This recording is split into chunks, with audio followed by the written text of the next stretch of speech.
So I'd say he's one of our probably most famous guests. He'll be buzzing sat next to us as well, like two good-looking guys rather than sat next to like usually Paul Merson and the others. Just burned Lucio down the line, whipped a great ball in, and Keane's missed from 6 yards ahead. He should score. Just come back to me. It's all for documentary. This is the model on it, wasn't it? Yeah. I've just realised, you know. And then he said, "Sorry, can I kiss my teeth?" Like, and he said, "Kiss your teeth again. See what happens." So I did it again. He's like, "Come and see me tomorrow morning." I was like, "I don't care. I'll come and see you." What point did you think, right, I'm a first team player here now? Yeah, that's a good question. Very good question. I think. Well done, Jordan. Yeah. Hey, So it took you 5 years. That's his first good question. There you go. So I saved it for the best, didn't it? Hi, Jordan. right, pal. Welcome back. How we doing? Nice of you to make it on time again for once. Oh, yeah, sorry, mate. My head's been flying since he's put that clip out. Oh, you've had some abuse online, haven't you? Yeah, some guy from Stockport, mate. He's made it his whole life just to terrorise me for 3 days. Yeah, but you would know he'll be sat in his bedroom in his underpants typing, won't he? Yeah, I looked on his Twitter. It says, "I am the Freddie Adu of darts," and I thought, what the fuck does that even mean? You gimp. Stop tweeting me. So you've had a hard week, haven't you? And to be fair, a lot of it was, well, say like misrepresentation, weren't it? I It weren't agree. actually what you said. It was just people jumping on it. Reese's fault. It was Reese's fault. Yeah. Yeah. And shit, Tash. But it's his job. He's the social media guy. He's got to get the clicks, and he's done it. So Clickbait. Can't really Yeah. complain. Clickbait, yeah, but it was like say I Just think at my expense, do it when other guests are on. I think we got to the bottom of it anyway, didn't we? Yeah, we're sound. Anyway, how's football getting on? Doing all right now. Yeah, we've picked up a bit, haven't you? 4 in 6. Yeah, I'm back. I told you my podcast would get me back. Have you scored? Yeah, I scored 2 in 2, and then I should have scored last minute in the FA Trophy the other day to make it 3-2, but I squared it because he had an open net. But I could have scored. Do you know what I mean? Why'd you square it then? Well, it's just easy. It's a team game, isn't it? Well, we'll bring in our guest in a minute, and I bet you he won't be passing. No, he wouldn't have squared it. No, he Wouldn't definitely. have scored that many goals if he was passing like that. I know. I agree. I had it in my. As soon as I'm in their half, I'm not passing. That's what I did. So we've got Belting, yes. belting guests, unbelievable. But before that, we've got a belting night out planned in London as well. We haven't have Tottenham Hotspur's ground. Tottenham Hotspur Stadium. Yeah, we've been nominated for an award for the podcast. So thank you very much. Thank you for the 3 people that have voted. I really appreciate that. Got us a night out. They're paying as well. Yeah, it's got us a night out. And yeah, I'm just looking forward to seeing Corey and Reese dressed up smart. Yeah. Because all I see him in, he's Just look scruffy outside. They just don't look they? like I reckon if two you put them two in a suit, they still look scruffy. oh, 100%, 100%. But I can't really drink. Like they've come straight from lost I property. can't drink on the night. Got a game Saturday. Yeah. You all right? Wow. Is this in case the gaffers are listening? Yeah, all right. I get you. I'm going to go for a run before. I'll take you serious. Full send. When are you booking your trip to Turkey anyway to get your hair done? Yeah, it's gone. But I don't. So we had a lad last season, and in pre-season he got his hair done. Went to Turkey, got his hair done. First training session back. Bear in mind he's 6'5". He's gone up for an header. Remembered he had his hair transplanted. So ducked. Jono's gone, "What the fuck are you doing?" He's gone, "I've had an hair transplant. I can't edit for 4 months." He went, Not your centre half, is there? "No, he's 6'5" centre forward. Oh no. Jono went, "Well, you're no use to me. Like, absolutely zero use." Sacked him. Well, I didn't sack him. Well, no. what about the sound man? What about him? Look how long his hair's gone from last time we was here. Look at that. Come on, man. You've not had a trim since I've seen you. It looks like if you've ordered David Ginola from Wish. He's just turned up to do his job, man. Unbelievable. His hair's lovely though. It's beautiful. Yeah, you look well, mate. Good to see you anyway. Right. And when I say sound man, I don't just mean like He's sound. He's sound. Yeah, he's the proper sound man. Right, okay. Right, shall we intro the guest? Yeah, I'm buzzing for this one. You all right? Yeah, you're funny, mate. Good. It could be a good one. It'd be a really good one. So I'd say he's one of our probably most famous guests. I was thinking that on the way down. But He'll be buzzing sat next to us as well.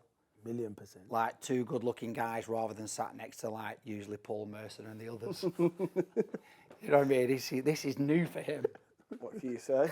Buzzing a lot. I'm all right. Clinton Morrison. All right, mate. All right, lads. I'm good. Yeah, I'm good. Now, Mercy's a good-looking chap, you know. He sent me some pictures the other day when he was younger, modelling for Burberry and that. So he's a good-looking chap.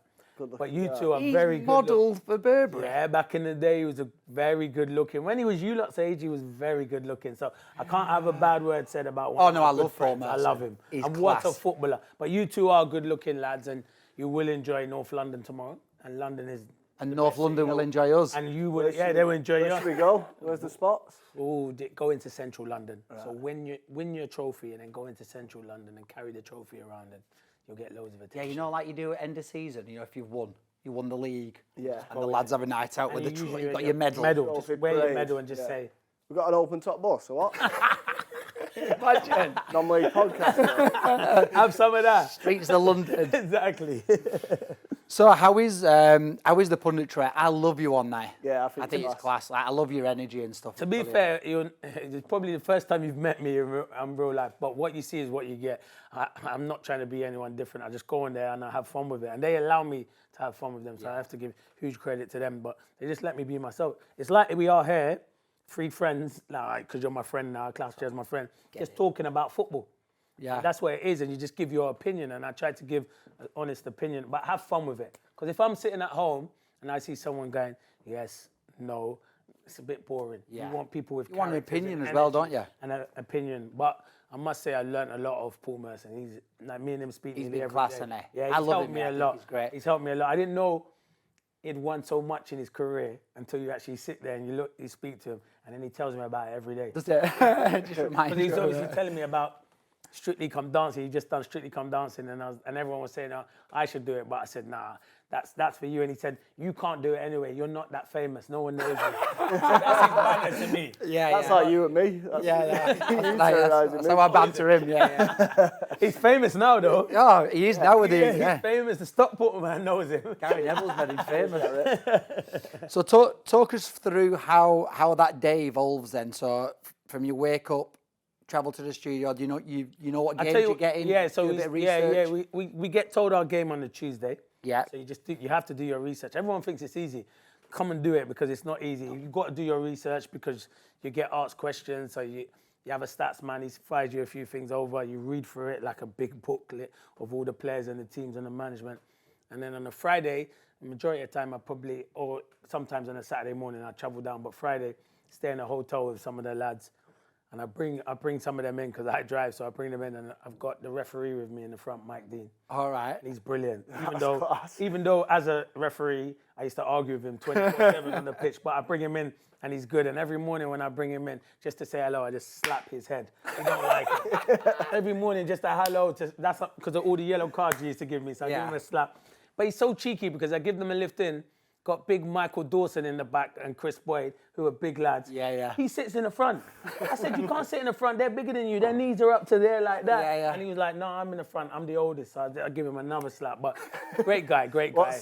Does he say about being a ref? Like, it must be impossible. He said it's hard. He said it's so hard because he speaks a lot to the referees now, and it's really difficult. I think he's glad he refed when there was no VAR or wasn't as big as that because it's like VAR refereeing the game now. The referees are not refereeing it. It's basically VAR. You might as well say to the ref, not be out there. You can just can referee, even though when I think sometimes I watch VAR, they're not concentrating. I think that they're just playing snooker and playing darts in there. Chinese. They're just eating. Penalty shout. Oh yeah, I better get onto that. Yeah, but he says, nah. He said it is hard for the referees, but I liked Mike Dean as a referee. I thought he was brilliant and he's good fun now. You can have good banter with him. He's got a dry sense of humour, but you could have... I never thought I'd be friends with Mike Dean. Oh, really? Like, he actually messages during the week of something. He said, where are you working today? Because they call me, you work on everything. But I said, I got to pay the bills to work on everything. They don't understand. You got to pay bills. Yeah, I got 2 kids. I need to put food on the table. Even though they have enough food, they don't need any more. That's enough, yeah. So it's good. It's good fun. That's class. Yeah, it's good banter. And everyone who works on that show with me is fantastic. Who do you get on with best in that little group who comes on? Everyone, like, I get on well with everybody. Tim Sherwood's brilliant. Tim's like He just tells you how it is. dry, I didn't know what he was like. I was a bit nervous when you first worked with him, but when you actually work with him, he's brilliant. I get on with Dorse, me and Dorse. Chris Boyd, we get on really well. Right. Me and Boyd get on was a player really in well. mind. Yeah, it's good centre forward. We get on really well. Sue Smith, she's brilliant, so knowledgeable, and she's fantastic. But the one I always get on with the most is Merce. Me and him are like that. We're thick as thieves. We just have banter. And it makes me laugh because I sit next to him, and he can't, sometimes when he struggles to pronounce a name, he's like, Clip. I'm like, oh yeah, it's such and such. Yeah, so yeah. we'd always, once Because there's a lot of foreign names in and out but once he was saying he called it Mbappe. I said, who's Mbappe? I said, Mbappe. He's like, oh yeah, sorry mate, yeah. I was just testing to see if you're still awake. I said, I'm awake, I'm just looking after you, but yeah, I get on well with him, so he's a good guy. A hard one, is it? Yeah. That's what I'm trying to say. It's not like it's a difficult one, but everyone's brilliant. The whole show's brilliant, from the producer down to the people that work in the gallery. They're all fantastic. And do you have to be super professional on the Friday night, or do you sit and have a couple of beers with Oh no, everyone? people would go to. I don't drink, so it's crazy. I've never tried. I've tried it when I was younger. I just don't like the taste of it. So I wish I could sometimes have a drink, but I don't. That's a good thing. So that's good. I go down and I have an orange juice, and then a few people will have like a couple of drinks, and then but not go ridiculous because we've got the show and you have to be professional. But it's good. It's good like team bonding.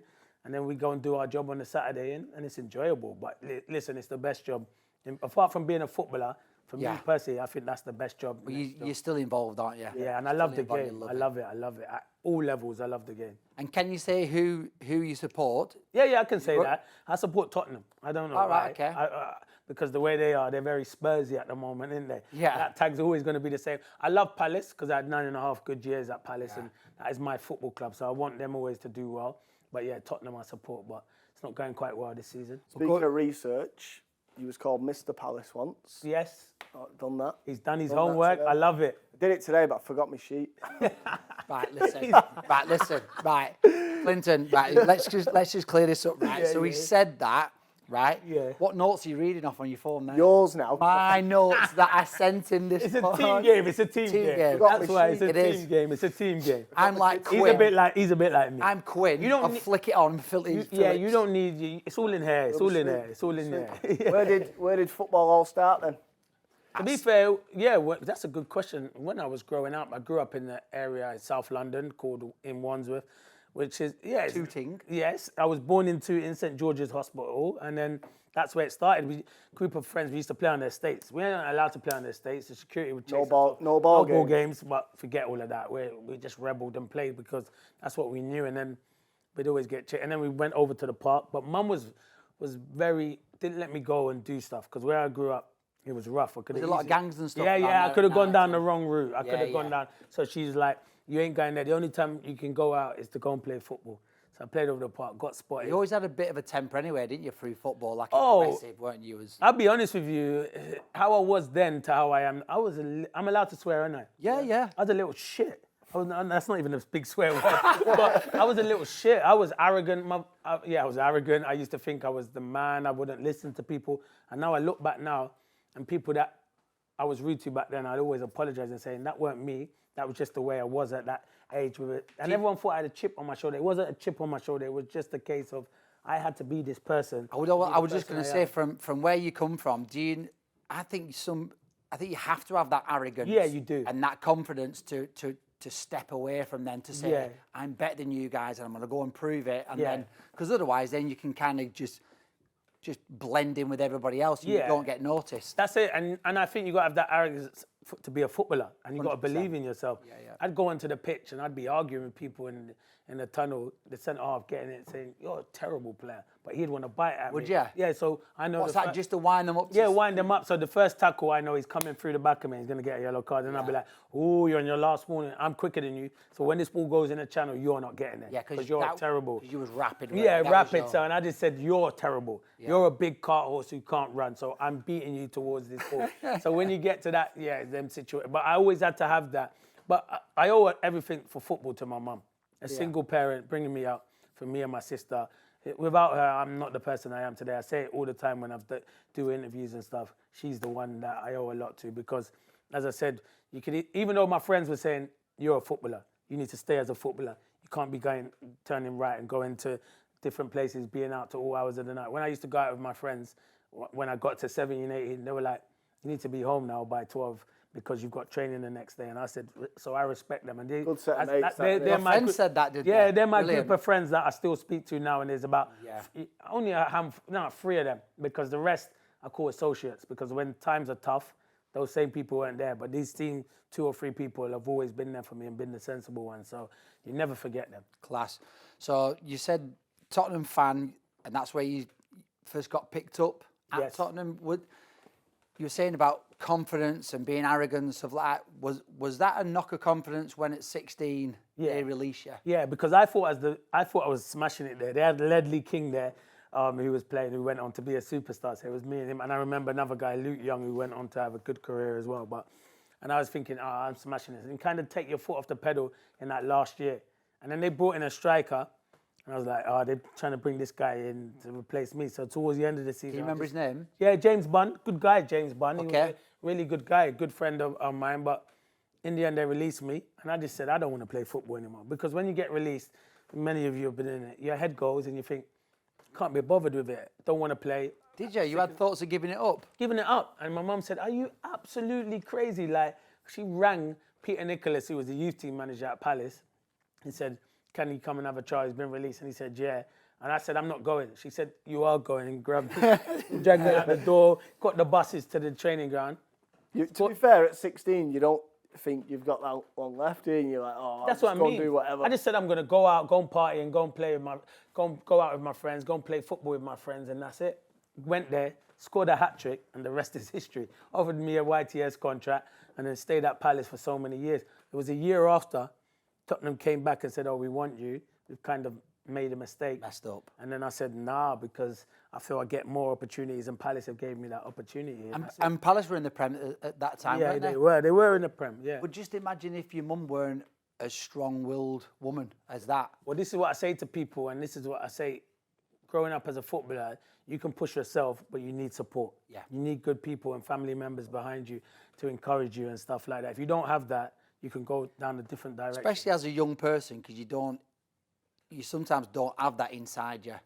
Like I always said to people, like when they say, he should be going to the gym on his own, he should be doing this, and I think, well, he should be, but as a young person, like why do you get a personal trainer? Yeah. You don't get a personal trainer to show you what to do in the gym. No. It's accountability. Yeah, it's to work you. Right, you've paid them, you have to turn up, you can't miss a session. Yeah. So as a young lad, sometimes you need someone saying, you need to be in the gym at 8 o'clock, you need to do this program. And when they get told, then it's like, right, okay, I have to do it. And that's rather what you than need. Just leave it on themselves. No, that's what they need. You need people to tell you and to push you, because if I needed that. Yeah, there you go. He's a talented individual, but he needed that, someone to push him, and he'd probably go to a different level if someone's pushing him. Because Might have gone conference enough. Well, he played better than that, so he'd definitely have gone higher. He would have been higher than that. Just agree I with know, him. I'd agree with him, but he's right. It's good banner.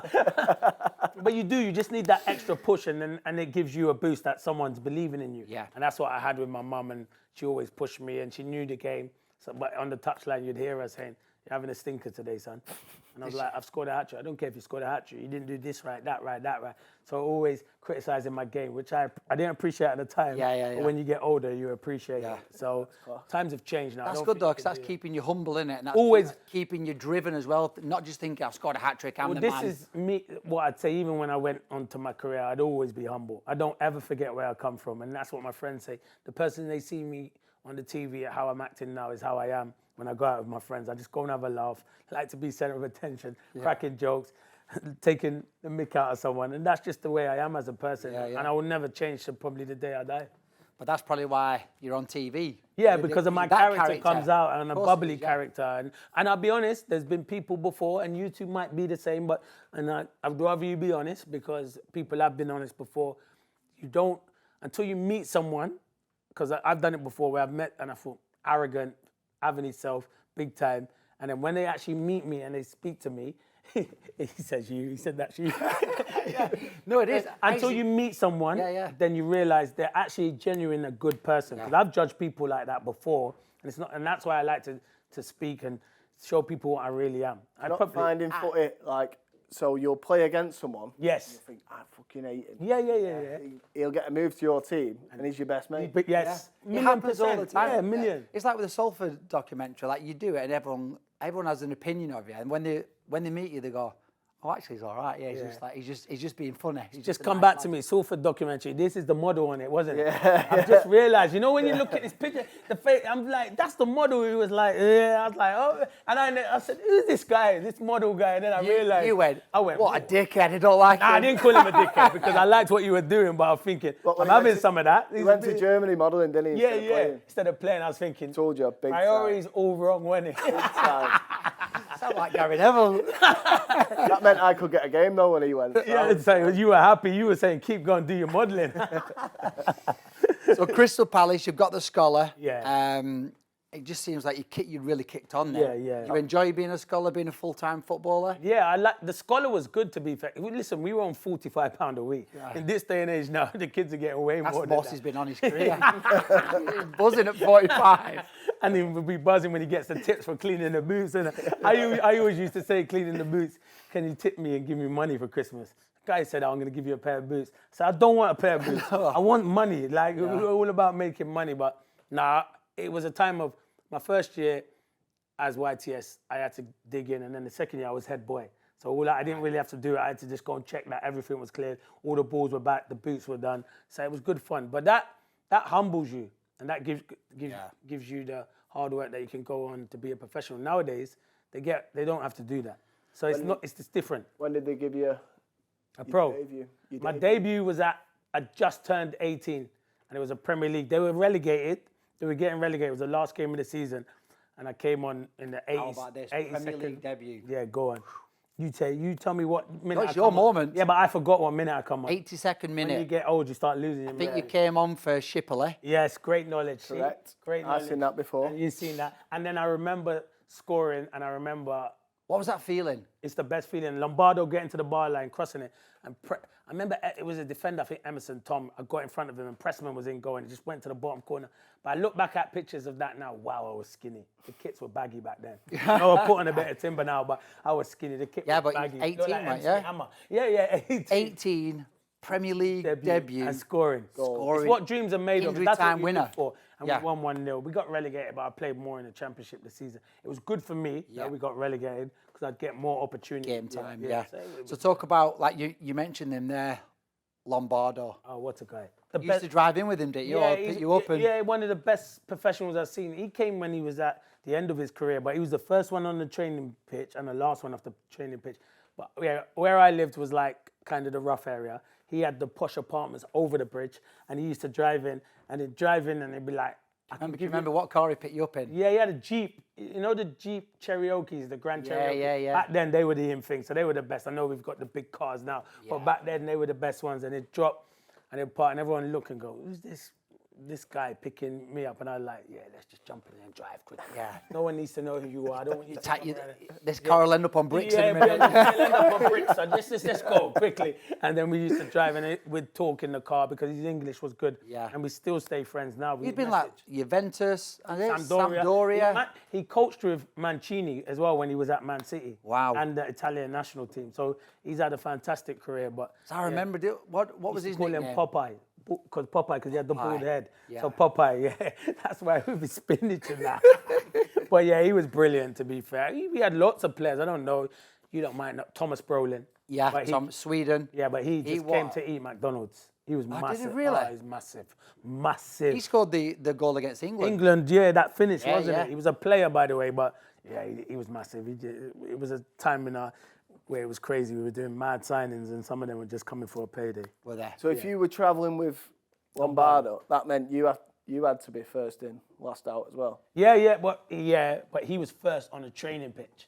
I wouldn't want to get out onto that training pitch until a minute before we start. Especially when the cold days. There you go. He knows me so well because I'm wrapped up warm like this. And they were like, well, run around. I'm not running around. We ain't even warmed up yet. Do you know what I mean? So I was the last one out. But then I'd have to wait for him to give I can imagine you being like, Willie. But then to get home, I had to get a bus because he'd go. Because the first team finished earlier, then we got to do all of our jobs. Right. I don't expect him to wait for me for 2 hours because that'd be taking liberties, so we had to go and get it. But no, they're good stories and they're brilliant stories that stick in your memory forever. Yeah, it's like life, isn't it? It's is like life. learning life of like, okay, right, how, look where he is. Yeah. Right, what can I need to copy him? I need Yeah. to do stuff like Well, that's what I did. We'll probably get onto that, but that's what I did when I went to Ireland with Roy Keane. Oh, yeah, we'll get onto that. Yeah. What point did you think, right, I'm a first team player here now? Yeah, that's a good question. Very good question. I think. Well done, Jordan. Yeah. Hey. Sorry, it took you 5 years. That's his first good question. There you go. So I saved it for the best, didn't he? What a guy. What a guy, Jordan. Shit, What a guy. It's your walk. I would say about when I was about you know when I'd say when I played he washed his teeth.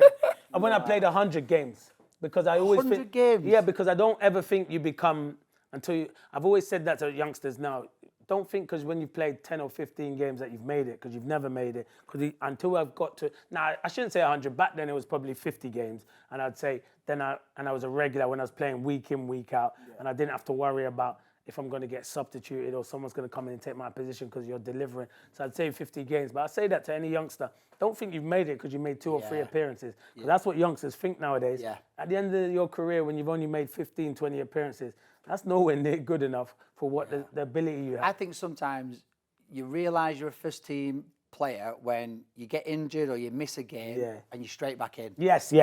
That's another good. Hey, these two are not bad, you know. You hear what I'm saying? These two are not bad. They know what they're talking about. You are right, though. That is when you know you've missed a game and the manager goes, you've been out for 2 or 3 games and you're straight back in the team. my man. That means you're my main man. Yeah. So, and You know when you also know when there's like a shit cup game and they're like, you just have a rest. You have a rest. You have a rest. You have a rest. And I'll just play them centre forwards there. They can do that. That's when Jordan got his game. That's when he was brought in. Come on, son. Come on. As long as you deliver, though, then you put pressure on the manager. Not the case. I was doing what you did on. I was sub on Saturday. Yeah. And I did what, you know, when you was at Salford and they put you on bench, I did what you used to do. And I was going to lads like, where'd you go when you're on the bench? Like, You said. what do you do? Do you warm up? Or? That is brilliant. He was lads laughing. are calling me big time, but I got it off you. That is good, though. That is good. I was on the bench. I was going, what are these things here? They're like, it's a bib. What do you do with it? I've never been sub. Where do I sit on the bench? Where do the subs sit? That's what you should be saying. He was laughing his head off. Oh, that's banter. They don't like it, do they? But it's good banter. I like it. I like it. I don't actually mean it. No, I like it. You need characters like that. We don't have enough of them in the game nowadays. So who was your main manager when you first broke in then?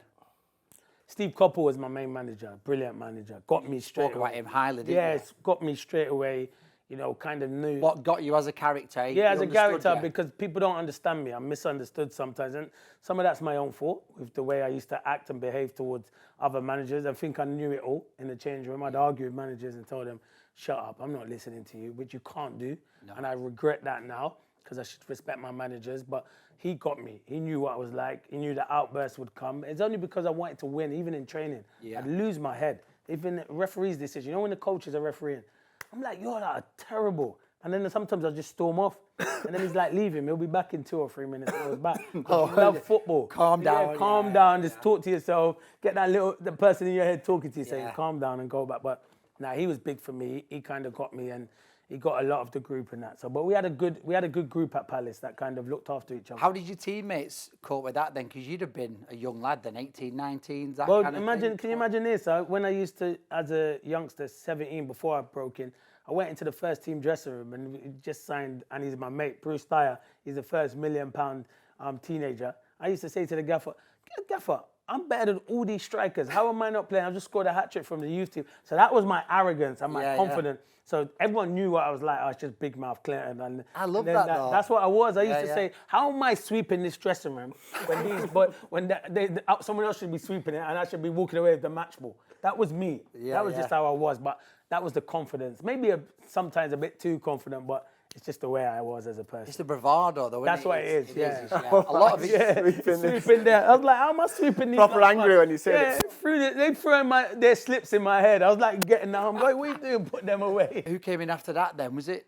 There was a lot then. Was it Peter Taylor? Yeah, didn't get on with him. You didn't get on with him? Nah, didn't get him. A very good coach. Yeah. Very good coach, but not as a manager. We clashed all the time, kept me on the bench a few times. Was there an incident where you had an argument with him and Yeah. did your mum get involved? Yeah, he was outside. My mum must have said to him, no, we were arguing. Why's my Clinton not playing? He said that outside. But she's like, I came off angry and I was like that. And then she went and saw him and said, is he not playing? And he explained it to her. I was like, Mum, don't talk to him.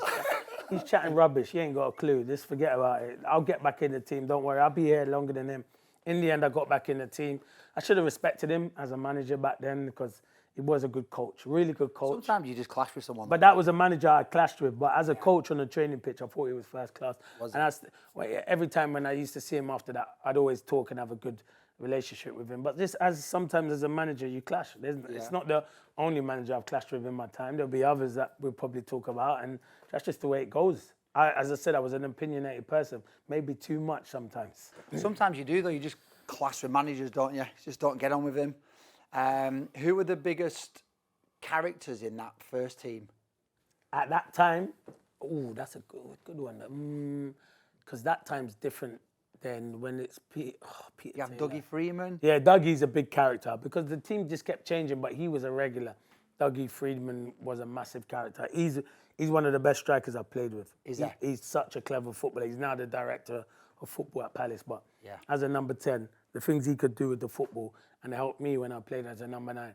He was a massive character. We clashed because he even says it to me now. He was so ignorant and wanted to argue with me. I was like, you're so greedy. Because it was kind of become a rivalry where we're going to try and score loads of goals. But he was big. My best friend in football was a big character, Hayden Mullins, who played at like Portsmouth, West Ham, loads of players. So casual on the ball. We roomed together for years and he's still one of my good friends. And he's the best friend in football, but he's a big character. He was the captain of the team. He led by example. Because there was a couple of times where you obviously finished top goal scorer a lot when you was at Palace. But you never quite got that promotion. No. To the Prem. You lost a couple of times. In the playoff. We got absolutely worked by Bristol City. They scored one of the best goals ever. Bristol City were good. They had some top players there. And then we lost to Watford as well in one playoff game. But never in the final like at Wembley. It was always a semi-final over 2 legs. And I don't understand how we did it because our team were brilliant. But you have to credit Bristol City and Watford. They had some top players as well, and that's when the championship was really hard and stuff. It's literally fine margins. It is. Yeah, then tough league. Yeah, then 1-2 off games and stuff. There are. There is. I think you finished top goal scorer 4 or 5 out of the 6 seasons you was there. Yeah. It was good. It was good. Yeah, it was good because we had some top strikers as well there, and we brought in top strikers as well, and it was always going to be difficult. So I thought you just have to keep going. But that's all I was born for to do is to score goals. It's only when you get older I started to change my game when you're not going as quick, and I linked the play more and was still bothered about scoring goals. But back then, all I was doing is tunnel vision of scoring goals. I didn't care about who was your like your go-to man in midfield? Like, did you work with him where you go as soon as you get it, you turn it in behind? He played Mullins, but there was a kid, Ben Watson was a player, by the way. He played at Palace. He come through the youth team, and he's the one who's remember the Wigan in the FA Cup final. He's the one who what did he do? Deliver the cross. You lot got to help me. Oh, he scored it. For the goal? Yeah, he scored it. He beat Man City. When Wigan beat City, he scored it. I had to remind myself. The ginger lad. Yeah, that's it. Yeah, so that's it. Yeah. He's a player. Always wanted, as a midfielder, I'd make contact with him, make my runs. He'd always play forward. I don't like midfield safety, sideways, backwards. Yeah. I'd rather you give the ball away trying to find the centre forward. Always did that, and he was brilliant. What was your game playing on the shoulder? Yeah, shoulders. Always on the shoulder. It's only when I got older and I came feet because I couldn't run in behind him. You reckon you could play now? No. In like a City team? Oh, no. That's like the way they just pass. Maybe if I only had to run from that 18-yard to that 18-yard, yeah, because what I'd do is stay in the box. Because when you got people like De Bruyne, Foden, Grealish, those sort of players, Bernardo Silva, you don't have to run. You don't need to come out and get the ball. Just stay in the 6-yard box and they deliver. Yeah. But I think if I'm stretching, I'd pull a muscle. A bit stiff and old now. My back was sore here earlier. I had to go and see a back specialist before I came. What's your opinion of Haaland at the minute? I'm real. I think, yeah. Like, I think he gets criticism. I don't care. I get it. Haaland. What, you think he's decent? I think he's class. Yeah. Do you know goal scorer? He is, but he's like. See, this is what I mean, but there's always a but. No, because there isn't a but. There isn't. He ain't gonna say a but. I think what he's gonna say is he can still improve with his overall game. Yeah, imagine being that good and you've still got. What is he, 22? He's only gonna get better. I'm in agreement with both of you, but I think you're right where you say a number 9, you're judged on goals. Yeah. Number 10, 7s, 11s, they can create stuff. Yeah. He can have 8 touches and score a hat-trick. Yeah. At the end of the day, he's got the match ball. It makes me laugh when he don't score for 2 games. Yeah, People criticise him. Yeah. But the problem is because he sets his standards so high. But I think he's if not the best striker in the world at the moment. Harry Kane can play as a drop deep as well because he's a brilliant footballer. But as a finisher, Haaland's the best for me. Yeah, I think if he stays in the Prem for another... He breaks all records. All records. He's ridiculous. He does it in like patches though. Yes, he does. He'll score go 10 in 3 and then 24 in 4. It's his goals. How does he get his legs up that high to score goals? It's like a karate goal, isn't it? Yeah. He's ridiculous. He's brilliant. I love watching him. So coming to your end of your time at Palace, they went into administration, and I know you wanted to stay, didn't you? Yeah, I wanted to stay. Listen, I played for free, for about 5 or 6 months. That was one of the questions that I was going to ask. Yeah, I played nothing. Is that true? Yeah, I played for free. I literally just said, they were like, I was like, I wasn't on massive money, but I still needed to live, didn't I? I was at home. You have got something in common then. Yeah, we played for free. What, massive money? No. In fact, he used to pay to play. He paid subs. He was better than you're giving him credit for. I'm not having that. Jordan was class. Yeah, he was a good player. And he still is a good player. I've seen him. I've seen some clips. I did my homework teams before. where the lads used to have to pay subs where I played. I didn't. That means he's a star boy. So we did play for free. But yeah, I just said to the chairman, I'll play for free. It wasn't massive money. Some of the players were moaning because they had mortgages and family.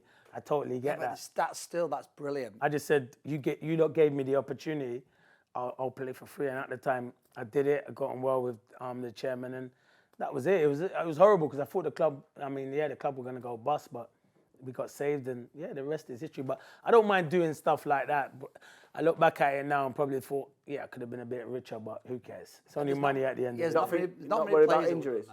Did I? Like worry about getting injured? Yeah, that's a good point. I was worried about getting injured and not having the security. But I think when you've got your head on and you're just thinking, I'm young, I'm fit, I'm healthy. But you're right, if I picked up a big injury, I would have done myself. So you don't really think when you're in that moment. No. But so that is, it's a good point, that. But you don't think. But I just thought, I'll play every week, get my appearances up, my league appearance, football league appearance. Get goals. That's what I mean. Class, that. That's really good. You wouldn't do that, would you? No. He'd be modelling. Making more money. So when you started getting a bit of interest from Premier League teams, because no matter how much you love a club, no matter how much you love football, I think any player with any drive and a dream, you want to play at the highest level, don't you? Definitely, 100%. So, how did that move come to Birmingham? Did you... Steve Bruce was at Crystal Palace, and then Bruce left. He had a falling out. He left. He just went to Birmingham. Chairman weren't happy, Simon Jordan, that he'd left. So there was a lot of friction between the two of them. But I'd stayed in contact with Steve Bruce because he looked after me. He kind of helped me a lot when he was at Palace. Liked the way I played. And then just said to me, we'll sign you when we get to the Premier League.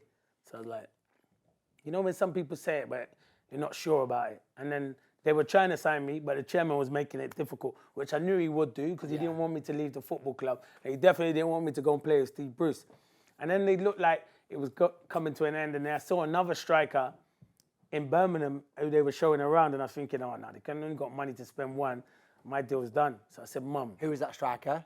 It was I can't even think who it was. It wasn't a striker. It was well known. So I knew for a fact that there might be a chance of another one coming in. As well. So I just said, or maybe they were doing it to try and push Crystal Palace to say, do the deal. So I said, Mum, this is not happening. I'm worried. So Mum had Steve Bruce's number, called Steve Bruce and was like, and he's like, nah, it's all a bit of a Your plan. mum's like a super agent on the side, that's why she's so angry now that my agent took all the money and didn't give none to her. And she said, I could have been very rich. I said, I know. So she called and then he said, no, the deal's going to happen. And then I just said to the chairman, I want to go. I said, listen, I love Palace. I've had years, but as usual. I've played for free. There you go. And I've been here for years and I need to test myself in the Premier League. So yeah, in the end, the deal happened. It was like a record signing for Birmingham. They got a good deal anyway. They got Andy Johnson, and let me tell you, he ended up being better signing than I was for Birmingham. How good did he do for Crystal Palace He as was well? amazing. He got into I think he Played might for have England. England scored out for that. He scored loads of goals for them in the Premier League. AJ's a great guy. He's got great movement and he loves a dive. But So it weren't a swap. They used. No, they used $4 and a bit so million they paid quid as $4 well. and a bit million and took him. So really and truly, I'm thinking, wow, they got a very good deal. Yeah. So because AJ was brilliant, very good striker and scored a lot of goals. Did you have much dealings with Simon Jordan? Because obviously I listen to TalkSport all the time. Oh, we're good friends now. He's Right. put me in the book as his pest. I'm called the pest in his book because I even still message him now. He's I get on well with him. I remember one game, the manager Alan Smith was in charge. He was going on. I was like, oh, you're annoying me, man. Like, be quiet, man. It's your fault. You picked the team. The team are rubbish. We was on a terrible run, and then this chairman came and and I was like, what? He said to, I was like, why are you even in here anyway? You're the chairman. You shouldn't be in this here when the manager's talking. I want to hear the manager. He's like, and then he said something, can I kiss my teeth? Like, psst. And he said, kiss your teeth again, see what happens. So I did it again. He's like, come and see me tomorrow morning. I was like, I don't care. I'll come and see you. But then I thought, nah, he's going to find me too. I need my money. Went in there and I apologized. Oh, sorry, chairman, I was out of order. It was just frustration, you know. I wanted the club to do well. He's like, you're lucky. I was going to find you 2 weeks' wages.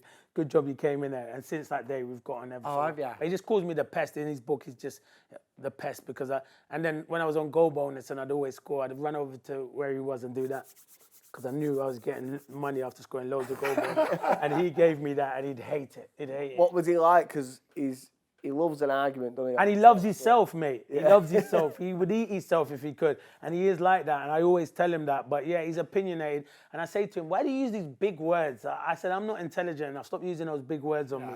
I don't understand. But he's a brilliant guy. He's the one who first gave me my opportunity by calling me on the radio station and getting me out there and says, come and show people what you can do. So I owe him a lot, to be fair. And it was good. We had a good relationship. Not everyone. And managers didn't like that me and him had such a good relationship. So they didn't like it. It's tough, isn't it? Yeah, you it's can't tough. go to the chairman. Yeah, exactly. That's what I'm trying to say. So, yeah, but he's a good guy. He's very intelligent. He did well for that football club. I know in the end he lost a bit of money, but it was a team he supported. Yes, I think he's obviously really opinionated now. He's on the radio. But I like him, yeah. With the big words. It seems like he's honest. Yeah, it's the big words. It's the big words, and you hear people who he's arguing with go, Yeah, because they're stuck. They don't know what the big words mean. Trying to work out what That's it what I means. mean. Yeah. You're trying to work out, and you're like, oh, he's got me here. Yeah, he's got you on soul, so exactly. everyone he argues. Exactly. What was the biggest difference from playing in the Premier League? Because like, I know you'd made your debut, hadn't you? Yeah. And you'd had a little bit of it, but this is like... Yeah, this is it. You're an established goal scorer now. Yeah, it's like, a big difference. Yeah. You know, the problem is in a championship, you get 4 or 5 chances. In a Premier League, you'll get 1 chance and maybe half a chance. And if you're not ruthless enough, you'll get punished. And plus, I'm playing for a team who's not going to dominate possession because we just got promoted. So really and truly, we should have been in the relegation mix, but we wasn't because the manager, Bruce, brought in good, experienced players who knew the league inside out. So we kind of overachieved, but it was a good togetherness. Our squad was Who were the some great players togetherness. that... Savage. Yeah, Robbie Savage. Kenny, your mate. Kenny, likes of like Kenny Cunningham was in there. Matt Upson we signed. Stephen Clements. There was loads. Did David of Dunn come in at that time? Dunny, what a player. Yeah. Dunny's a I've brilliant mentioned player. Dunny before. Like, Great player. Great player. I don't think people realise how good he actually were. Dunny was a player. All people realise is that stupid Rabona he done. And I still tell him now. Is that him who fell over? Yeah, he did Rabona. You know that Rabona? But he was some talent, to be fair. He was an amazing player and some great ability in training. Christophe Dugarry, who was a World Cup winner, came in and... Yeah. I always remember once Darren Pearce, who was the captain, big mouth, man. He loved talking too much. And I said to him, Christophe wasn't running around in the game and he kept shouting at him. I was like, he'll win us the game, just chill. I know he's not working hard and I get it, but you've got 10 other players that should be doing his running. Let him win us the game. Come to halftime, Percy's going mad. He said to him, Christophe said, shh, let me tell you something. You just kick it, head it, give me the ball, I'll win us the game. And when you've done what I've done, I've won the World Cup, you've not won anything, be quiet. Did I? I said to Percy, zip it. Told you. You've got nothing to come back on. Yeah. You've got nothing to come back on, have you? You've got nothing. But he was like that, Darren Percy. He was like, I love Percy, but he spoke too much. Like, you do your job. You're the worst on the ball, so relax yourself. Did he win the game? I was going to say. Yeah, he won us the game. He won us the game. I remember him once playing against Marcel Desailly and absolutely tearing him a new one. Like, chesting it, rolling people. His feet were a joke. The things he could do when he was bothered were amazing. As a youngster, you're watching him and thinking, wow. How old was he then? Like, Coming towards 30s, the end. yeah. Because he talk about when he played at Milan with the likes of Maldini, Baresi, Costa Curta. These are players that were different level, and he's in that team. So I just used to love hearing his stories. He was amazing. He was good. I bet he's got some tails on him. Oh, his tails were brilliant. That's how it was at Birmingham. We had strikers, Heskey. See, Emil is one of the best strikers. If you're the other centre forward playing with Emil, it's the best. There's a reason Michael Owen, not all the reason, but had a fantastic career. Yeah. Because him and the partnership with him and Emil, brilliant. And Mikel Forsell, oh my word, he's one of the best finishers I've seen. The Chelsea boy. Blonde lad, yeah. The best feet I've ever seen in and around the box. Birmingham and he dude. could finish. Unreal. Yeah. Finish international. Brilliant. So we had strikers there. It was always going to be hard, but it was good. It was good competition. That's class, isn't it? Yeah. Best striker you've played with? Ooh, there's two of them. Or played against who, like, you've been on the pitch and you thought, best striker, I do both. The best striker I played with is, it's a good, I loved playing with Dougie. Dougie Friedman was outstanding. Heskey was brilliant for me the time we were at Birmingham. But the best I'd probably say was Robbie Keane. Robbie Keane. Levels. Keno has got the best Was that Republic of Ireland? Yeah, Republic of Ireland. The best movement I've ever seen from a centre forward. No one from Mickleover. Yeah, there's a few from Mickleover. But yeah, they'll be a bit down the list. Shout out Mickleover. But yeah, Robbie Keane, the movement was brilliant. Was it like as a guy? He seemed like a brilliant guy. like a class Fun guy, brilliant. Keno is one of the best. He will go into management soon because he just loves football. He was one of those who just loved finishing after training every day, but his movement was the best I've ever seen. What a player and what a human being as well. But Heskey was very good for me as well, and Emil, though. It was close between them two because he was another brilliant gentle giant. Like gentle giant. I'm about to say, yeah. You would love him. You would love him. He's the nicest guy in football. For what he's done in his career, so laid back. And the best striker at the other... that's tough, you know. Thierry Henry was levels. You played against him? Yeah, I got his French shirt. He was amazing. Did you? Yeah, he's unreal. Thierry Henry is, for me, in that era, was the best Premier League striker. Who was your hero growing up? Oh, Ian Wright. Was that? And he's a friend. I speak to Ian Wrighty. Wright, what a guy. Yeah, I speak to Wrighty now. Wrighty was my hero growing up. I like the likes of Wrighty, Shearer, and then you get to play against Thierry Henry. And those sort of players were fantastic. They made the Premier League what it is. Those kind of characters. Andy Cole, I thought, fantastic striker. Doesn't get the recognition he deserves because he was goal scoring phenomena. And then the next one was international. It is a good story, to be fair. R9. So you know the real... Yeah. I always say the real Ronaldo. Real Ronaldo. But R9. And then we played Brazil Island and they had Cafu, Carlos, all of them. Ronaldinho, R9. We drew 0-0. We should have won it. I played a great ball in. I just burned Lucio down the line. Whipped a great ball in. And Keno's missed from 6 yards ahead. He should score. But at the end of the game, I just got. They picked man of the match. I got man of the match. So against Brazil, it was 0-0. But yeah, I ripped the centre half. You got that trophy still? Yeah, I got the trophy. It's at home, and I've got. But it wasn't a trophy. Sorry, it was a bottle then, because they used to give you a bottle. It says man of the match, Clinton Morrison against Brazil. It made me laugh though because. How good's that? With them players on the pitch as well. And I got Cafu's shirt, but everyone's running after people's shirts. I know I'm not getting R9 shirt because Robbie Keane has already played with him at Inter Milan. He's already said, I've got that already, so you're not getting that. So I was like, forget that. And the others, they just run down the tunnel because it was freezing. So the Brazilians were like, don't fancy being on the cold. And I just remember Matt Holland racing to try and get Carlos. Carlos has gone in. And then obviously the Brazilian, the kit man's there and they're asking for shirts. And they've given him a number 3. I said, mate, that's not Carlos's shirt. It's still got the tag on. I said, they bought that from a sports shop. I said, from JD. I said, at least I've got Cafu's that he took off. And they were like, I said, you lot have been done. And they said, oh. And then I said to Matt, that's because you're busy. And I love Matt Holland, but I said, you should never chase anyone because it doesn't look good when you don't get the right shirt. You know the kit man's got the plain shirts Exactly. and then a big bin. Yeah. The metal bin of all just copies. That's what I mean. It's brilliant because we played the Netherlands in Netherlands, and I said to what did I say? I said in Holland, I said to the lads, I'm gonna go and knock and try and get some shirts here. So I knew the shirts were wet. I said they met me, and I said I'll get you shirts and I'll bring them in. So they got Davids, Seedorf, Kluivert. I got those 3, and the lad said to me, "Oh, Clint, did you get any shirts?" Because they've all been, and the kit man said, "Oh, they're gone." I said, "No, he didn't give me any." Put them all home. Hey, sometimes when you get 3 players like that, you can't not say, "I'm not having them." I said, "Lad, sorry about that, but I needed them." You never know. Times might get hard. You know what I mean? They might be worth a bit. Well, look at Steve Hodge. How much? What was that? 3 minutes? No, 7. What's that for? Seven Maradona. He got Maradona's shirt In the 19... from the Hand of God. Hand of God, yeah. 86.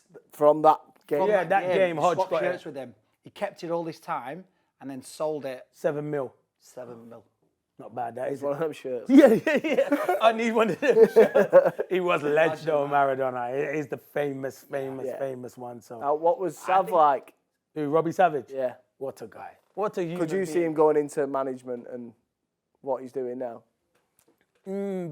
Maybe not, because Sav is bonkers. And Sav is, one thing with Sav, is the most insecure man in the world. He needs to know he's playing the night before the team's announced. He needs to know that. And he needs an arm around the shoulder to tell him how good he is. But I think everyone needs that.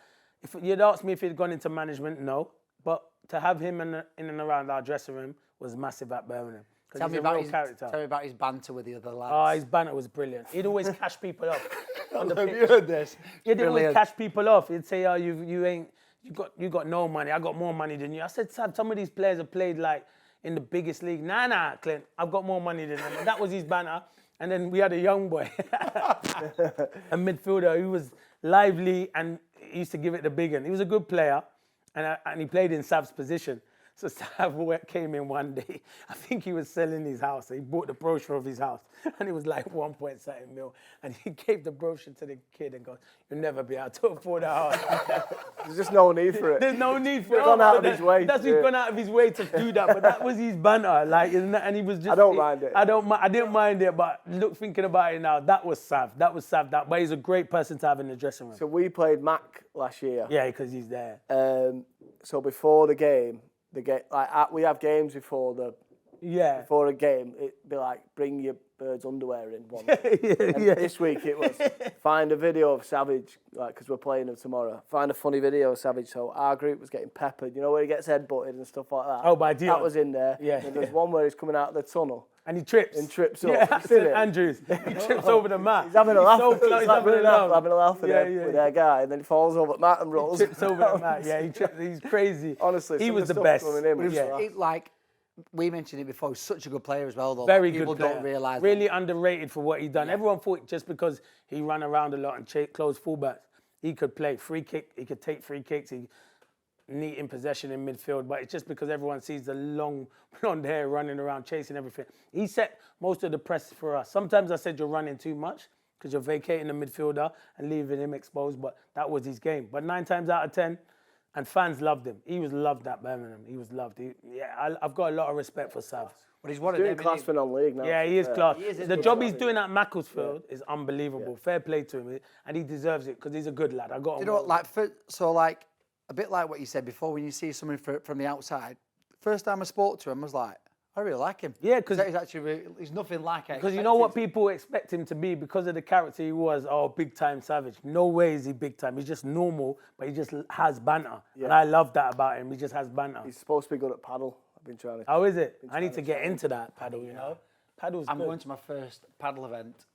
Right, well, start of December. You'll be hooked. You'll put your golf clubs in the bin. Someone said. No, I won't put my golf clubs in the bin. You will.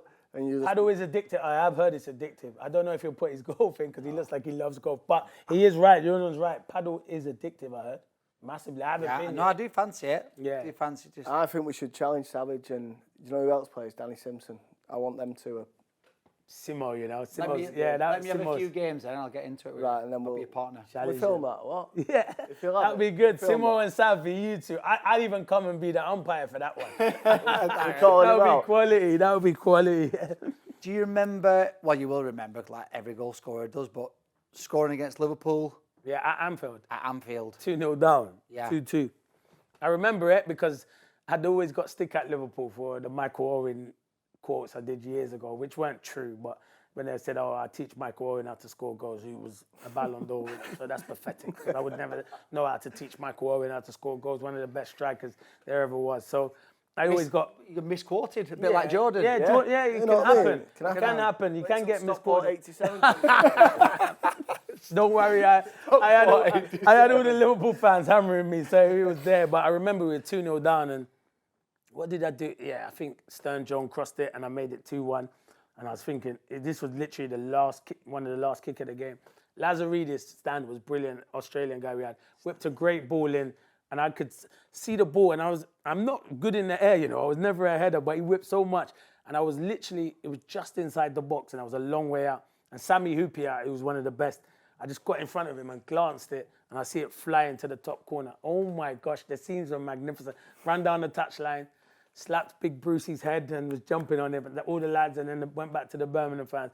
And to get a draw there at Anfield and score 2 goals was one of the best feelings ever. And that's when you thought, yeah, because Liverpool's a hard place to go, and I like Liverpool as a team, as a club. I even like their fans. It's a brilliant place to play football. When I came out, you know the badge, when you touch it, you're not meant to touch it. I touched it. Touched the Anfield badge. Yeah, because there's legends that touch it. So I thought, let me have some of that. Didn't wash my hands for 2 weeks.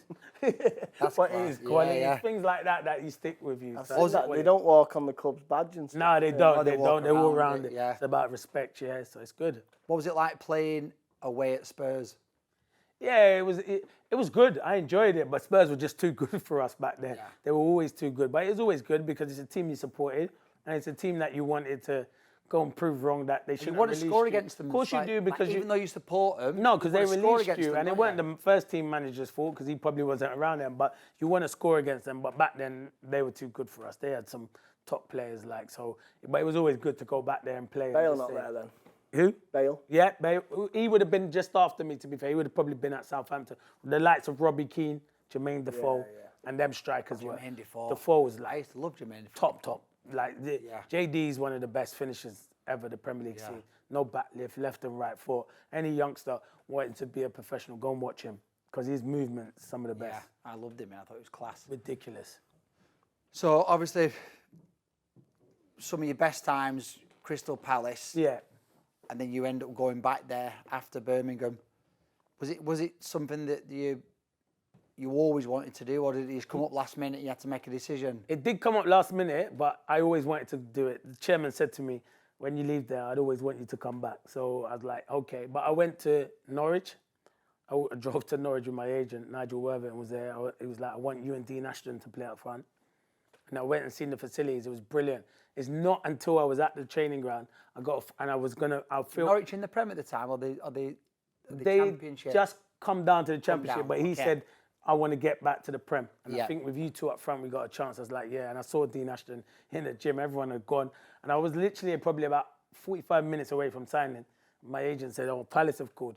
So I was like, all right, let's go and speak to Palace first. And then I was like, to my agent, I'm going to sign for Palace. I'm back home. I'm in South London. Yeah. That drive to Norwich, wow, it's one way in, one way out. If there's an accident on that road, it is a mission. I love the football club. I love Nigel Worthington, but I just thought to myself, I can't do it. I would have gone to Southampton. Harry Redknapp wanted me at Southampton. Right. And I just knew Harry Redknapp might not be there for as long as it was. And literally, when I signed for Palace, literally 5 weeks later, Harry Redknapp had left. So I made the right decision. I was going to ask you, like, is that in your decision making when you're choosing a club? That, do you know what, this manager's signing me, but I know deep down that's what it was. By Christmas, he might not be there. I wanted to go, and I thought Harry Redknapp's a brilliant manager. He'd probably go to another club, and I was thinking, I ain't going to then go to Southampton and a new manager comes. At least if I'm at Palace, I'm at home. And I'm around family if things ain't working. Who was the manager? Ian Dowie was the manager. But he'd already come over to Ireland to watch me in the international with his brother. So I knew they were keen, but I was thinking, well, make the right bid and then he can come. And they did in time. And I went there. And he was all right, Ian Dowie. Good man. And I get on well with him. He was very good for the strikers. Loved finishing sessions and stuff. So great guy, him and his brother Bob. So they were good. Like, he didn't manage for long though, did he? No, he didn't. And I was surprised at that. He's just done that. Yeah, he's finished now. He does it. He does a bit of media like Cole comes, but yeah, he's finished in that Dowie. But he was good. He was very good for Andy Johnson. Like he worked a lot with the strikers, in particular Andy Johnson, in finishing, movement and stuff like that. So he was a really good manager. I think he went to Charlton after, and that kind of ruined him because he fell out. Yeah. But you ended up partnering AJ. Oh yeah, who was the guy who originally swapped with you. Yeah, and he was good. We only for a little bit, but the partnership we had, like we played close together. He loved it and I loved it. We buzzed over each other when we were playing, and it felt like. And I'm not comparing us because we was nowhere that level. Nightmare. We weren't nightmare. It felt like York and Cole. That's what we used to say to ourselves. But we weren't nowhere near that level. But it was brilliant playing with him, and there was a good understanding. I think if you're friends off the pitch, you play good on the pitch. I always say that, and that's how we were. But yeah, it was a good little period in my career that with AJ. Did you end up winning promotion? No, we didn't. Never got promoted with Crystal Palace. Never did. We should have done it. Another one, he picks up injuries. Too many injuries and got injured during the season, and it kind of hindered us a bit because we didn't have anyone else who can come in and do the job what he. Who did they put up top instead? Yeah, that's a good point. I think Dougie might have played in the 10, and we needed another striker, and we didn't. So I think Dougie ended up pushing further up, but Dougie was better in the 10, creating for us. So it was always going to be hard to replace Andy Johnson. But like once again though, like you finished top goal scorer. Was that always your aim? It probably was at that young age. Yeah, it was at that young age. It's not until you get older that you think, yeah, it is what it is. You're bringing back memories because I never knew I was top goal scorer in that many years at the club. So I had a better career than I thought. I thought, yeah, just a normal career. But now you're telling me all of this. I think it's brilliant. I think you finished. I don't know. I'm trying to think. 8 or 9 years. Yeah, you at Crystal Palace. You was top goal scorer 6 out of the 8. That's ridiculous. I can't believe that to be. And we had. You know why? There was once. I'll be honest why I finished it, and you lot will laugh at this. There was once. The chairman Simon Jordan was in charge. You had Mikel Forsell was there, Dougie Friedman, and I think he came to me, and I think it was a motivation thing, and he was like, "Oh, I bet you won't be top goal scorer." I was like, "All right, what do you want to bet?" And he's like, "You decide." So I just went cheeky. I bet you a Bentley Continental GT. He's like, "Who's this to? Simon Jordan?" Yeah, he's like, "Come on, Clinton, I can't do that." I was like, "Well, you want to bet me? I want the biggest prize." And then I said, "All right, I'll have a watch." So I'll have a watch. So I was like, "All right, I bet you." So I was taking shots from the halfway line, throw-ons, corners, and they were ahead. I won it. I was top goal scorer. End of season awards. He loved it. He'd always have a big one in London in the hotel. So we had a great night. And then he's like, "Oh, I want to make a presentation." Yeah, Clinton was top goal scorer. I want to present him. So I was like, "Oh, yeah, just probably a Casio watch." Open the watch. There's a gold Rolex. Like was gold, it? Carried Rolex. Yeah. And he presented to me. I was like, "What, is this me?" He's like, "Yeah." Listen, so he's I had true a to bet. his word. Yeah, he's true to my word. I had a bet, and I was like, "This Rolex is decent." But back then, I didn't wear it because I was thinking, nah, I'm into diamonds because I'm a young boy, so all I wanted was like the bling. But I ain't got it on today, but usually I do have the little gold Rolex. You still got it? Yeah, because it's like an old person's Rolex, but it's a good one. Like it's for an older person like myself. So I love it. And when people see me with the Rolex, but yeah, Tell me the honest truth. Yeah. Have you had it checked for authenticity? Oh, I always checked when he gave it to me to see if it's real. I said, "Is this real?" Within a couple of days, I said, "You give me a snide one." I said, "Like the thing stopped." He's like, "It does stop. So you got to redo it again if you don't wear it." I was like, "Don't stage feeling the weight." Yeah, feeling the weight like that. I was like, "Is this real?" I said, "If you gave me a fake one, Chairman, can I go in the shower with it?" Yeah, can I go in the shower? It starts turning green. He wouldn't do that, would he? Nah, he wouldn't even risk that. He wouldn't risk that. He wouldn't. And he was a man who loved his watches. But fair play to him. That's why I've got respect for him because he's true to his word. Yeah, because he could have quite easily not got me anything. He just said, I could have just give you a kick up the backside, but he was true to his word. I've just read your notes here. Go on. He's top goal scorer in 2 more seasons at Cov. Yeah, no. Oh yeah, I was at Cov. Yeah, I was at Cov there. Yeah, I remember. Then, you ended up going to Cov. And the only reason I left that is because of, and that's the only regret I have in my career, Neil Warnock. He'd brought in like James Goldcroft and Shefty Cucci, which the 2 guys I got on well with, but I didn't think they were better footballers than me. But the style of play he wanted to play them. And I should have signed the contract because I would have stayed there longer than Warnock would have. Yeah. I should have just sat on the bench and got in because I would have got in ahead of them too. And then I would have had a testimonial, but I didn't. I missed out on it by half a year, which is a stinker. But Did you? What, 9.5 years? yeah, but I'll get on the phone to Steve Parrish. He needs, hopefully he'll give me a half a year working as an employee. I'll do whatever. But yeah, it was good. And then I went to Coventry, and Cookie, Chris Coleman's a great guy, and it was good fun. We had the likes of Freddie Eastwood and Leon Best up front. It was a good group of players there. I really enjoyed it. It was a good couple of years that I had. That was a good team as well. It was a good team. Had a good team. We had some good, and I met some really good friends on that. Like, there was one boy, Robbie Simpson, who came like through non-league. He's now the manager at Chelmsford, but he's a brain box, man. He went to Loughborough Uni and stuff like that, and I lived opposite him. I couldn't cook, so I just go around to his every Friday, and he'd cook me my dinner and stuff. What would he cook you? He'd always love a pasta, always pasta and chicken. And I was like, pasta. And he tries to tell a story. He thinks he's funny because he tells the story. Robbie says so all the time. He said, Clinton didn't know what he was doing. And you know the pizza thing? When you go and pull it in the oven, he said, I still had the plastic on it. He said, I should tell everyone that story. I probably did have it, but I'm not going to go. Well, I've told everyone now. That's how bad I was at cooking. Right, I've got just a little quick tale, right? Yes. I lived in Manchester and we had like a balcony. Yeah. And we used to have barbecues on there, like inviting pals round. Yeah. My mate said, "Oh, I'll fetch the food and stuff." So I was like, "Yeah, sound." I said, "Like we need a barbie." So we fetched around, you know, the disposable barbies. Yeah. He brought 2 of them. I was like, "Right, sound." Set up the table, opened them up, and I was like, "Where's the food?" And he was like, "What do you mean?" I went, "Where's the food?" He went, "It comes with the food." Oh my gosh. He thought the picture on the front, you know, the pictures of the food kebabs and the but stuff. He didn't realise that he has to buy it. He thought the food was pre-packed inside. Name and shame. No, really, don't do that. But that's brilliant to be fair. Dan Hooper. I should have gotten. Who was it? Gaz Hooper. Yeah. These brain boxes, I got into Loughborough Uni, Yeah. but I turned it down. Did you? This is the college I went to instead, or the uni. My mates were that thick. We was going out one night. My mate had his trainers on radiator, and he went, "They're not drying quick enough." He put them in the oven. No, he didn't. I swear down. He went, he's give his trainers 10 minutes in the oven, open the oven, mate. They were just fucking everywhere.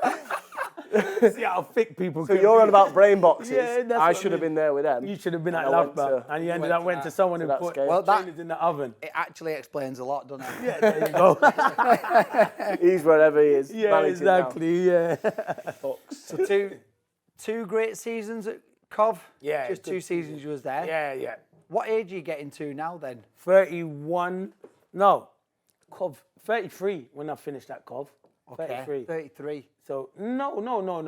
Sorry, Must be younger than that. 31. Yeah. 31 because I then go to Go to Sheffield Wednesday. which is I'm coming towards the end there. Sheffield Wednesday, who you made your debut against. But I signed for them so late, and I'm clever because I know they're interested in me, and I'm delaying it, running it out. Do you know why I'm delaying it? Why do you think I'm delaying it, running it out? What do players not like What would it be as an agent? at the start of the season? Oh, pre-season? Yeah, no way. No, I thought you meant more No, money. or sorry, no, something. not more money. It was all right. It was pre-season. You didn't want to do pre-season? No, I don't want to do the bleep test, and I had to do it anyway because I had to play catch-up. And I was so stupid because maybe I should have signed because the whole season I was trying to play catch-up. Oh, So that's really? something It that I affected learned, you. and it affected me the whole season. I was all right, and then I had spells where I was scoring a few, and then it affected me, and it kind of didn't work out for me at Sheffield Wednesday, which I love the fans and I love the club, but it didn't work out for me. So a bit of that is my own fault. Trying to be clever. Yeah, it just shows pre-season's massive. Oh, it's like huge. you've got to. Why does it get affect that? your fitness? Just affects everything else. Yeah, he's right. Just It does. You feel rubbish. You before can't get through you think games. about your touch, you think I'm not fit enough to run there, Yes, you're right. so I'm not touching it there. But he's up me out, and then Well, you say you set so instead of it coming natural because Yeah. 'Cause your you're body and naturally your feet, physique, you can do what you want. So you're just thinking about where's the ball, the touch, pass, whatever. You're thinking, you're second guessing your fitness. So as soon as you start, it's like stood over a golf ball. yeah. Yeah. As soon as you go, don't go in the water, don't water right.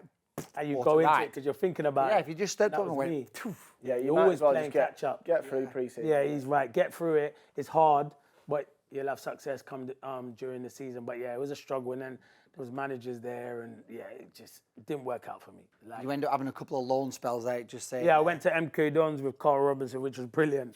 Robbo loves himself, to be fair. He's one of the funniest managers ever. He's Salford manager now. Yeah. Yeah, I get on well Had with him on. Robbo. Yeah, He thought when we went to MK Dons, he thought he was going to be the Barcelona manager, the way he used to want to play 1 and 2 times. But we had some top players there, and it was a really good setup. I enjoyed my loan there. I kind of bought into him, and he's a good manager. He should have managed at a higher level than what he was, that he went to. But I do like him. I've got a lot of time for him. I'm going to go through, I think we mentioned it before, I'm going to go through some of the players Yeah. and managers that you've had, all right, over the years. So, in the top yeah. 3 and that, yeah. So I want you, I'll name the managers, Yeah. and I want you to name your top 3 who you'd invite round for Christmas dinner. Yeah, Not the best managers. And they'll do Who the we get on players with the though. most? Just the ones who you might not even like them, but to have round the Christmas dinner table, a big good band. So Steve Bruce, Peter Taylor, Neil Warnock, Chris Coleman, Dave Jones, Gary Megson, Steve Coppell, Terry Venables, and I'll throw Cole Robinson in there at the end then. Where'd you have Terry then? Terry was at Palace. Before we went into administration, Terry L-Top legend, God rest his soul, fantastic. He was a legend, wasn't he? Legend, like, you used to lean on him for all the talks about the England, how it was with England. He brought all of his staff with him. He was brilliant. He was different level Was he on the training manager pitch. 1996? Yes, he was. Gascoigne, when Gaza flicked it over Hendry and volleys it in and celebrate Gaza. Yeah, so when he's managed those sort of players and he's coming to manage us, I'm just leaning on the marks and everything. But yeah, Terry Venables is brilliant, fantastic, one of the best managers out there. So for sure. But So on Christmas dinner, who's your 3? Yeah, because you want a bit of banter, don't you? Yeah, you want So to Neil Warnock's definitely there because that man don't shut up. Even though the start I hated him when he first came to Palace. I do like him now as a person and a human being. So he'd be one. Why'd you hate him? Because he first came in, he was useless. I used to think he got a bag of balls on the halfway line, said put shin pads on, and he just started kicking balls in the air and said smash each other. I said that's not football. I said if you don't like it, go in. I said I went in for a week, but then I thought I need to play. I need to get my appearance money and goal bonus. Did you? Did you go in for a week? Yeah, in the gym. Yeah, I just said this is rubbish, and the chairman's like, why? I said he's rubbish. Why have you brought him in? And now, when I'm looking back at it, I realise it was brilliant and it was beneficial for us. That's what we needed. We needed a bit of fight because we were struggling, and he helped me. And that season, I went on to be top goal scorer, and because he told me to work harder, so he'd be brilliant. Who else? Steve Coppell. Yep. Because he'd have he'd just have the calmness and the swag, and he can have he's being lively, Warnock. You need someone who's going to control it, and he'll control it. And so Neil Warnock, Steve Coppell. And who are the rest? You've got Terry Venables, Gary Megson, Dave Jones, Chris Coleman, Peter Taylor, Steve Bruce. Surely Steve Bruce would have some tales about his Man United times. Sorry, I don't even know why I've not put him. He's my best manager I've had, Steve Bruce. Is there? Yeah, I don't know what, I was trying to think of banner and that, but Steve Bruce would tell you about his tales. He was the best trainer when we trained at Birmingham. Always used to score and put his collars up and say Cantona when he put it in the top corner. So he was brilliant. So yeah, Steve Bruce, and he gets me. And if I'm misbehaving at the table, he could tell me to behave myself. Would I listen to him. Yeah. So Steve Bruce, Steve Coppell, Neil Warnock. Yeah. Them three. To be fair, we got Christmas dinner. Me and you. And you two as well. And obviously yours too. Yeah, obviously. Now we're mates. Now we're mates, yeah, definitely. I don't know whether this is true, but I heard that Steve Bruce once scored 20 goals in a season. No, it is true. For Man United. At Man U and also... Centre half. From centre half. Was it at Man U or was it at Norwich? It could be one or the other, but he definitely scored 20 goals because he was a penalty taker as well, I think. Yeah. One. Yeah, and he'd come in and used to tell everyone that he did that. It might have been at Norwich, but at Man United, he scored a lot of goals. He was a threat from set pieces. And yeah, he could finish. You should see him in training. No word of a lie. A centre-back who could finish. He just clip it into the stanchion. He was amazing. That's why I've got so much respect. Craig Dawson, where's he playing now? Is he at Wolves? Wolves, yeah, Dawson, yeah. So he played for Ratcliffe back in the day, Yeah. non-league. And he got his move, 'cause I think he scored over 20, but all headers. Yeah. Like no one could get near him. Was that not... He's a threat. Was that from Radcliffe or from Rochdale? It was from Ratcliffe, then he went, and then he went again. Yeah. And Dawson had He was a a great hard worker. Yeah, he's a hard worker. He's done ever so well to get to that level, but that is hard work, and he deserves it because he's still going now in the Prem. And he's right, Jordan's right. He's a threat from set pieces. Threat just attacks it. Attacks it. You just don't want that. Yeah. You just don't want to be away with him. You don't want to be away with him. He's centre forward. He's headbutting you. Right, this is the year after. Yeah. Your missus said, right, Clinton, you can invite 3 of your mates round. Oh wow. Or well, not mates, so just teammates. Teammates. There's a different. I keep telling Jordan when he rings me for a night out, I say we're teammates. We're not mates. We're not mates.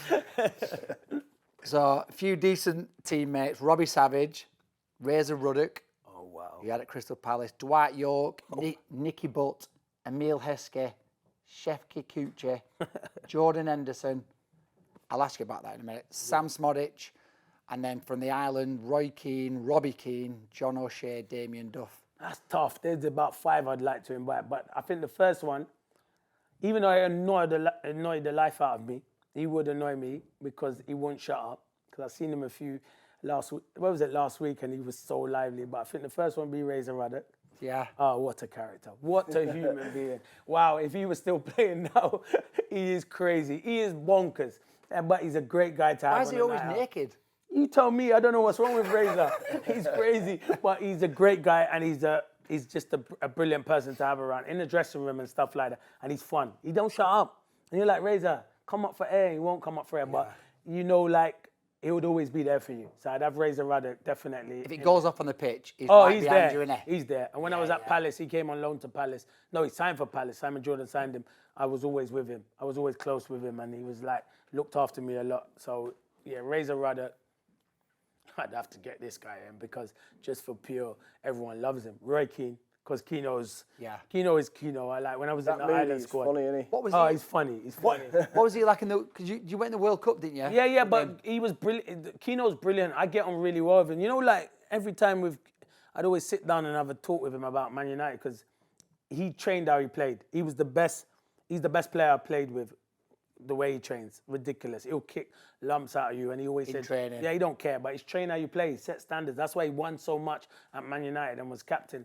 But I'd always. Do you think that's why he struggled when he went away with Ireland sometimes? Yeah, because the players weren't at the level that they were at Man United. Robbie Keane and Duff, Shea Given, there was a lot of top players there, but other players probably that he was at Man United weren't at that level. But those players I've just mentioned. And sometimes the training pitches and the standards. No, the training pitches and that, he's right about that. The standard has to be better. It's not what it's going to be like at Old Trafford. So he'd get frustrated, but he has to realise that. Was you not there when he left? That is what he's. I was there. I was sitting two away from him. When he left? I couldn't believe that he left. I was like 20 years of age, and I'm saying our best player is He has to leaving the World accept Cup. that, though. Do you not think if he's coming away with Ireland, he has to World accept Cup, that. he's going to a different country, he's But got to accept he that. did want things done properly, which you can't knock him for because we had a great chance. We got to the last 16, and with Roy Keane in our team against Spain, we would have got to the quarterfinal.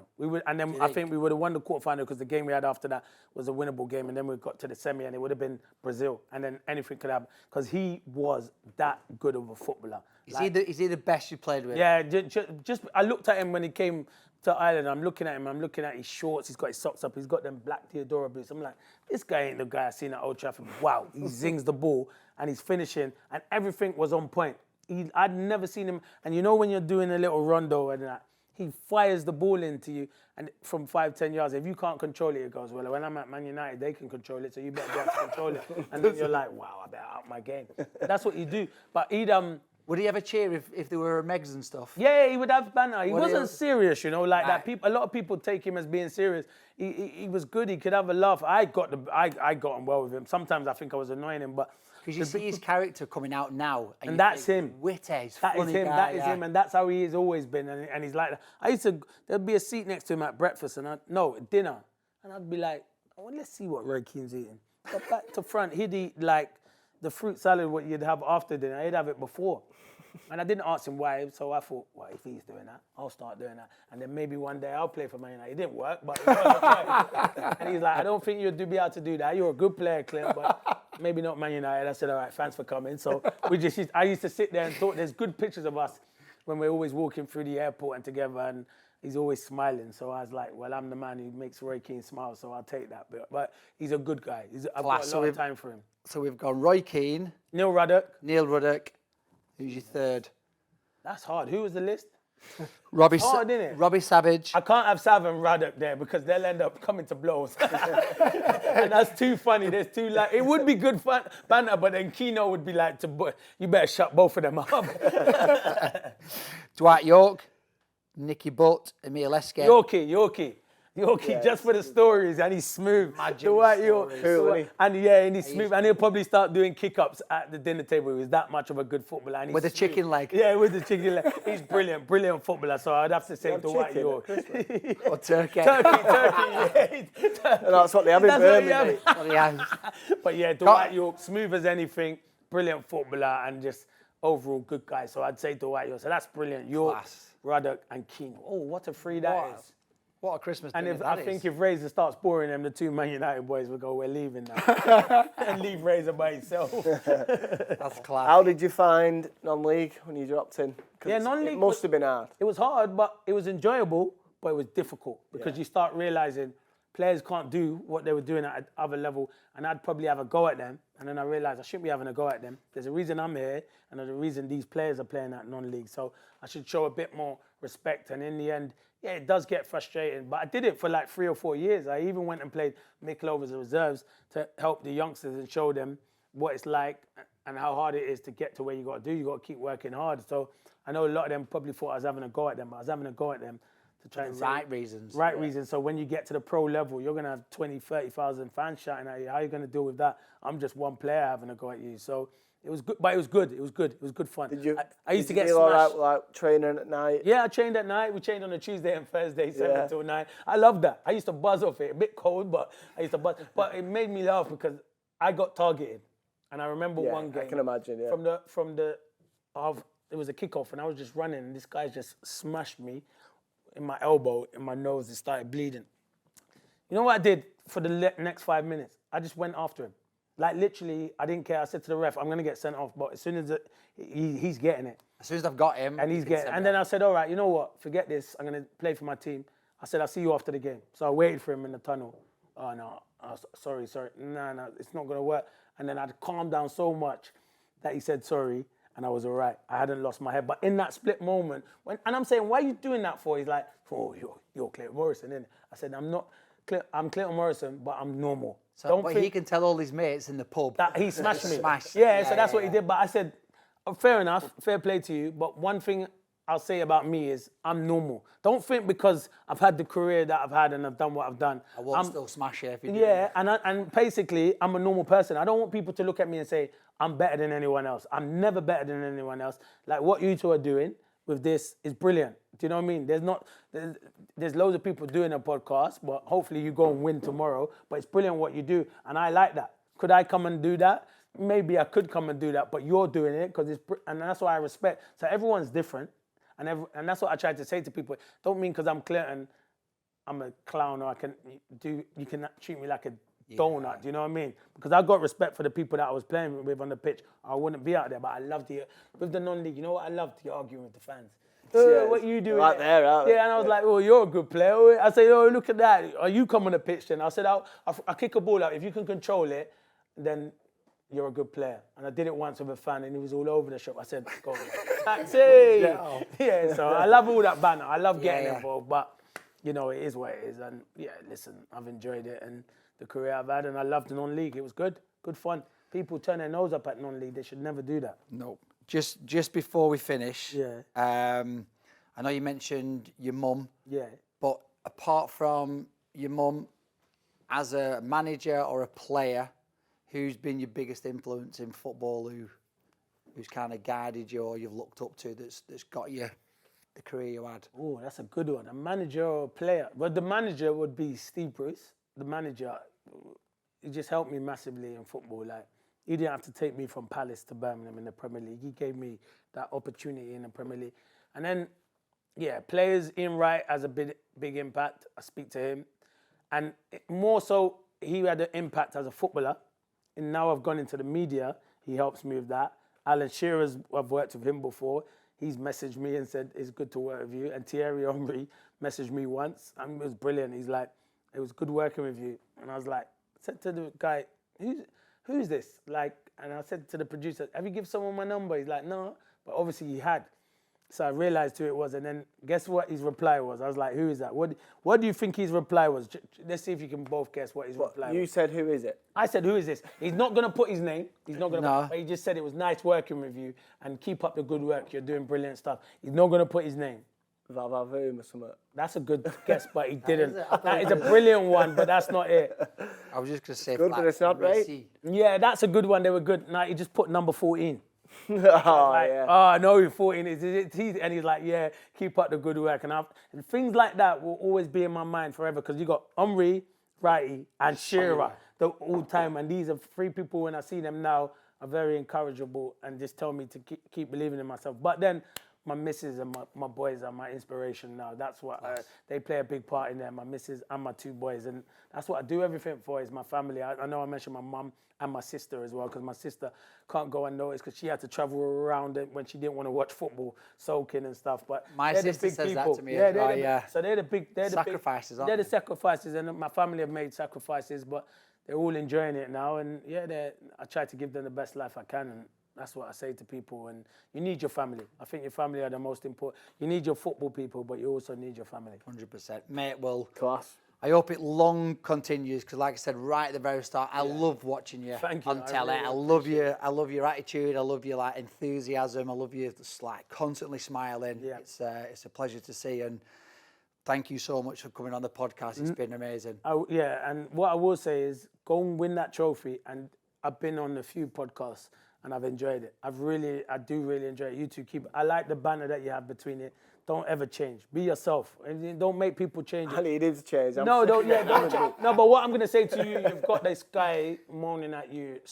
Stop. Ignore him. You know what it is? Haters are going to hate because you're doing well. So keep doing you and keep achieving. And this podcast is good because I've enjoyed it. I could have spoke to you for another 2 hours. I've really enjoyed it. And that goes to show I'm enjoying myself. So keep doing you. And you're both doing well, but I really enjoyed it. Thank you very much. Top man. Clinton Morrison. Top man. Thank you, mate. Cheers, pal. Cheers, mate. Top man.